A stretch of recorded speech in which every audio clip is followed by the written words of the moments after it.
In this Dying Light the Beast video, I've got even more major details to talk to you about based on an article on IGN that goes over like the story, return of Kyle Crane, the way you acquire new skills, and so much more. So if you're looking forward to this game and want to know more about it, this is the video for you. So as I said, IGN has released an article recently going into more details on Dying Light the Beast. And with the upcoming Dying Light the Beast, we see developer Techland return to its roots for a more focused concept that lets an amped up returning protagonist Kyle Crane loose in an even more hostile setting. I got some really exciting and game-changing upgrades when it comes to this game to talk about here, starting with a more focused story and return of Kyle Crane. As some of us may know, Dying Light 2 took a bold step towards building an RPG-style story with game-changing events defined by your choices, right? And while certainly ambitious, it didn't quite reach its full potential in the broader sense. Now, for the Beast, the devs instead see a more defined story about the return of Kyle Crane, who's undergone some horrific experiments following the shocking ending of the Dying Light 1 expansion the following. Now hell-bent on revenge against the mysterious antagonist known as the Baron, Crane has to relearn his skills as a survivalist while leveraging some powerful abilities to level the playing field. The Beast does draw inspiration from Dying Light 2 and does more to make Kyle a more central figure within his story. Along with new third-person cutscenes, there are now more opportunities to help build Crane's understanding of the state of things in Castor Woods. Several interactions with key characters also play out in a sort of Mass Effect-style chat, which can give players more insight into plot developments and to pick up on Dying Light lore. Dying Light the Beast does well to make the point that it's a more brutal take on the series. Many of the combat encounters in the opening show how aggressive and imposing the infected can be, with even the common foes managing to get a jump on you if you let your guard down. Fortunately, Kyle Crane is a far more capable survivalist than before. So much so that many abilities that were locked off in the different skill trees from previous games are now kind of automatically at use right away as part of Crane's core kit. Furthermore, you can even use new takedowns on weakened enemies, which act as glory kills for the lesser and more elite infected. One of the new skills that can be unlocked to help level the playing field is the return of the flying dropkick, and an array of new beast powers that Kyle can unleash. There's a more organized way to acquire new skills in this game. The previous games featured skills spread across the combat, parkour, and survival trees, right? With your playstyle defining growth for each. Dying Light the Beast ditches the specialized leveling system in favor of more traditional leveling with earned skill points spent across the different combat and traversal branches at your leisure. This helps even out the character growth, with the Beast avoiding the lopsided growth that could occur in the first two Dying Lights. However, the special Beast skill tree will require some more effort to unlock, as only by defeating the various Chimera bosses hidden throughout Castor Woods, which reveal themselves during story missions in hidden locations.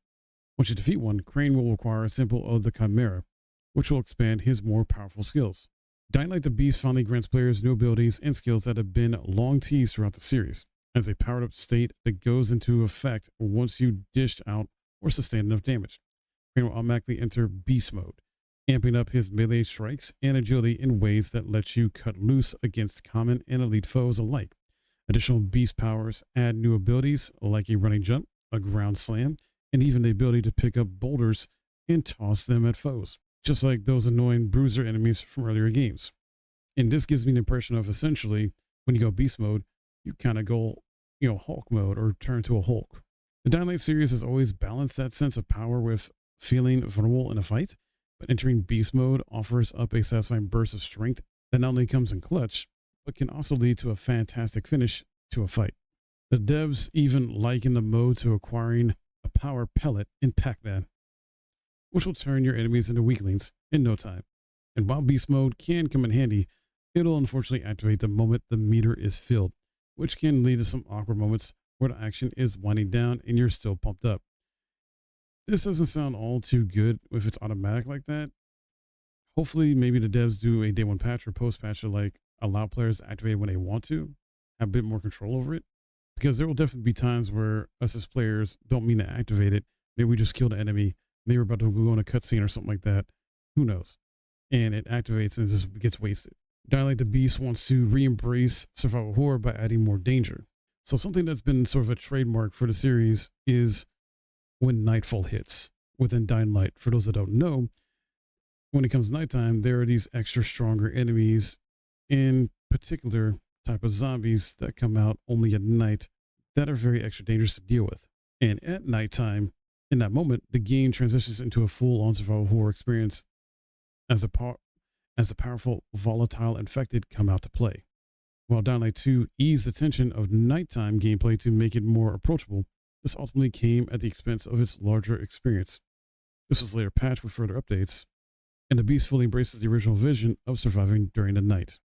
The volatile are more aggressive and intelligent than ever, and the nighttime is seriously unsettling to explore. Still, the Beast manages to strike a great balance with making you capable of surviving the odds, but totally vulnerable when left to fend for yourself. Another thing to note based on this article, it's coming off that Dying Light the Beast is not an expansion, but a proper sequel. A worry amongst fans is that Dying Light the Beast was possibly going to be a more bite-sized follow-up, but as reported in this article from the IGN folks here, the hands-on time that they had proved and showed that the scale of the Beast is much closer to the original Dying Light in terms of, I guess, game length, content, all that. And the devs have stated that is a sweet spot when it came to playing a more aggressive take on their own open world survival game. So based on this information, what seems to make Dying Light the Beast work well is that it combines the best aspects of both the original and the first sequel. It adopts a more thoughtful approach to presenting its main narrative and characters from the second, while retaining the more confident and hard-hitting, tense action from the original, without the decision paralysis that could come from Dying Light 2's complex narrative. The Beast goes all in on Crane's revenge story that's chock full of the thrills and scares that the series is all about. And this seems to be what fans are most looking forward to with the next entry in the series. But what do you guys think about this? Does this entice you more to want to play the game or no after learning about this? Because that's all I got for you in this video. Let me know your thoughts in the comments below. Sound off, please. If you learned something and enjoyed this video, I would appreciate a thumbs up, subscribe if you're new, and I'll see you guys in the next video.